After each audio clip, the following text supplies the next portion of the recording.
Facebook पर find friend में नाम डालकर कई बार सर्च किया लेकिन संजय का कोई पता न चला।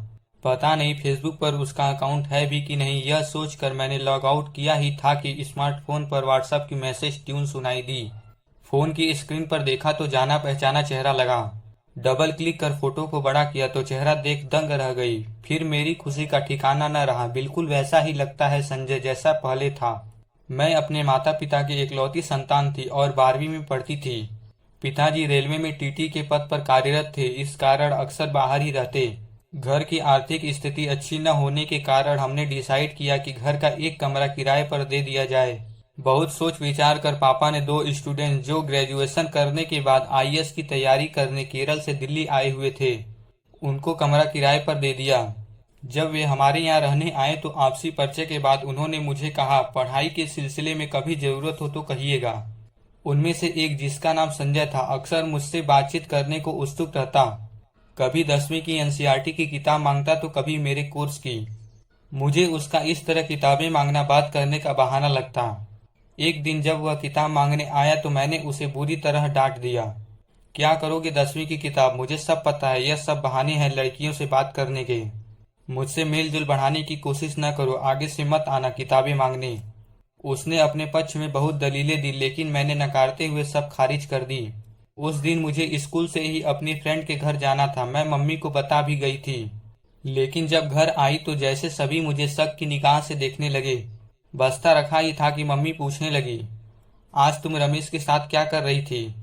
मैं समझ गई कि यह आग संजय की लगाई हुई है। मैंने जैसे तैसे मम्मी को समझाया लेकिन संजय से बदला लेने उसी के रूम में चली गई।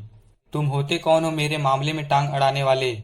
मैं चाहे किसी के साथ जाऊं, घूमूं फिरूं, तुम्हें क्या।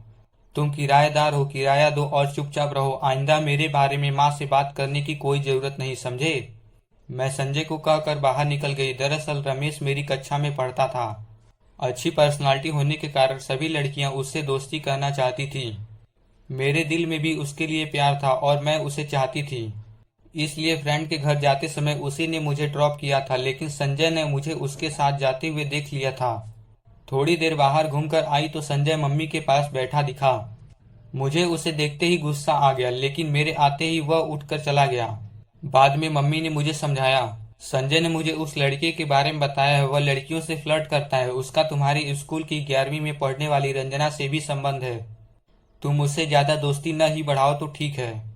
ठीक है माँ, मैंने उन्हें कह दिया। लेकिन संजय पर बिफर पड़ी। अब तुम मेरी जासूसी भी करने लगे। मैं किससे मिलती हूँ, कहाँ जाती हूँ, इससे तुम्हें क्या।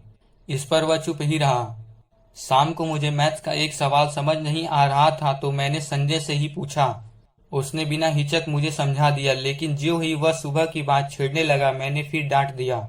मेरी जासूसी करने की जरूरत नहीं। रमेश को मैं जानती हूँ, वह अच्छा लड़का है और बड़ी बात है कि मैं उसे चाहती हूँ। तुम अपने काम से काम रखो। कुछ दिन बाद मैं स्कूल पहुंची तो हैरान रह गई। स्कूल में पुलिस आई हुई थी। पता चला कि रमेश और रंजना घर से भाग गए हैं। अभी तक उनका कुछ पता नहीं चला। पुलिस ने पूछताछ वाले लोगों में मेरा नाम भी लिख लिया। वह मुझे थाने आने को कहा। पापा दौरे पर गए हुए थे सो मम्मी ने और कोई सहारा न देख संजय से बात की। फिर न चाहते हुए भी मैं संजय के साथ थाने गई। वहाँ इंस्पेक्टर ने जो पूछा बता दिया। संजय ने इंस्पेक्टर से मेरी तारीफ की। रमेश से सिर्फ क्लास फेलो होने का नाता बताया और ऐसे बात की जैसे बड़ा भाई मुझे बचा रहा हो।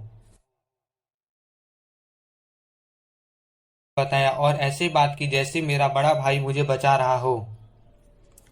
उसकी बातचीत से इम्प्रेस होकर इंस्पेक्टर ने उस केस से मेरा नाम भी काट दिया। उसकी बातचीत से इम्प्रेस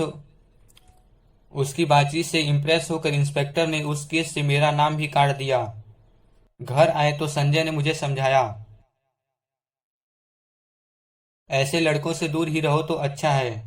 वैसे भी अभी तुम्हारी उम्र पढ़ने की है, पढ़ लिख कर कुछ बन जाओ तब बनाना ऐसे रिश्ते, तब तुम्हें इनकी समझ भी होगी। साथ ही उसने मुझे दलील भी दी, मैं तुम्हारे भाई जैसा हूँ, तुम्हारे भले के लिए ही कहूंगा। दरअसल गुस्सा तो मुझे खुद पर था कि मैं रमेश को समझ न पाई और मुझे प्यार में धोखा हुआ, लेकिन खींच संजय पर निकल गई। मेरी इस बात का संजय पर गहरा असर हुआ। राखी का त्योहार नजदीक था, इसलिए शाम को आते समय संजय राखी ले आया और मम्मी के सामने मुझसे रमेश के बारे में बताने व समझाने के लिए क्षमा मांगता हुआ राखी बांधकर भाई बनाने की पेशकश कर खुद को सही साबित करने लगा। मैं कहाँ मनाने वाली थी। मैं पैर पटकती हुई बाहर निकल गई। उसने राखी वहीं टेबल पर रख दी। पापा अगले दिन जम्मू से लौटने वाले थे। मैं और मम्मी घर में अकेली थी। रात के लगभग 12 बजे थे कि अचानक मुझे आवाज मारती हुई मम्मी उठ बैठी। मैं भी हड़बड़ा कर उठी और देखा कि मम्मी की नाक से खून बह रहा था। मैं कुछ समझ न पाई, बस जल्दी से दराज से रुई निकाल कर नाक में ठूस दी और खून बंद करने की कोशिश करने लगी। इधर उधर देखा, कुछ समझ न आया कि क्या करूं। लेकिन अचानक संजय के कमरे की बत्ती जलती देख, कल उनका एग्जाम होने के कारण वे दोनों काफी देर तक पढ़ रहे थे। तभी मम्मी बेसुध होकर गिर पड़ी। मैंने उन्हें गिरते देखा तो मेरी चीख निकल गई। मम्मी! मेरी चीख सुनते ही संजय के कमरे का दरवाजा खुला। सारी स्थिति भांपते हुए संजय बोला, आप घबराइए नहीं, हम देखते हैं। फिर अपने दोस्त कार्तिक से बोला कि ऑटो लेकर आए, इन्हें अस्पताल ले जाना होगा।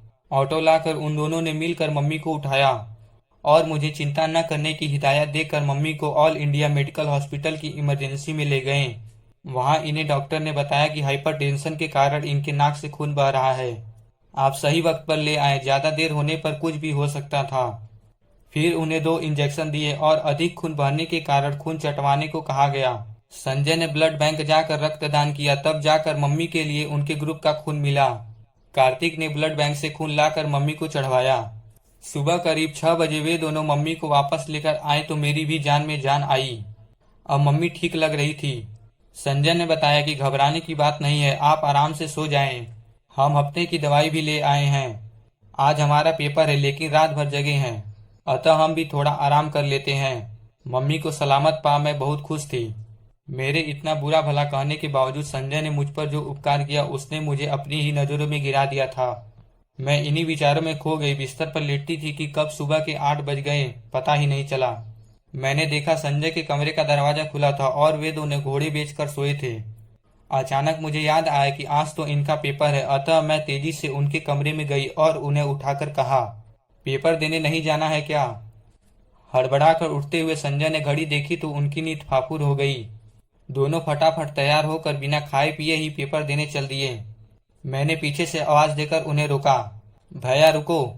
भैया शब्द सुनकर संजय अजीब नजरों से मुझे देखने लगा, लेकिन मैंने बिना समय गवाए उसकी कलाई पर वही राखी बांध दी जो वह सुबह लाया था। फिर मैंने कहा, जल्दी जाओ, कहीं पेपर में देर न हो जाए। शाम को जब पापा आए और उन्हें सारी बात पता चली तो उन्होंने जाकर उन्हें धन्यवाद दिया। मैंने भी पूछा, पेपर कैसा हुआ? तो संजय ने हंसकर कहा, अच्छा कैसे नहीं होता, बहन की शुभकामनाएं जो साथ थी। अब मैं और संजय अनमोल रिश्ते में बंध गए थे।